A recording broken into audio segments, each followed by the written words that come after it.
యేసయ్యను మనం మాదిరిగా మనం ముందు పెట్టుకోవాలి. అప్పుడే మన జీవితాల్లో మనం పరిశుద్ధంగా బతకగలం. హల్లెలూయా.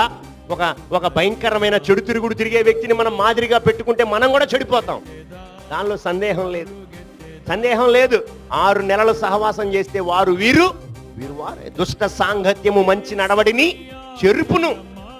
నువ్వు ఎవరితో సహవాసం చేస్తున్నావు? పరిశుద్ధుడితో సహవాసం చేస్తే, నా ప్రభు అయిన యేసుతో నువ్వు సహవాసం చేసి నువ్వు ఆయన్ని నీ జీవితంలో, నా జీవితంలో మాదిరిగా పెట్టుకుంటే, ఒక దినాన ఒక్కొక్క రోజు మనం ఏం చేయబడుతున్నాం? పరిశుద్ధులుగా చేయబడుతున్నాం. హల్లెలూయా. పరిశుద్ధతలో నుండి మరింత పరిశుద్ధతలో మనం ఎదుగుతాం.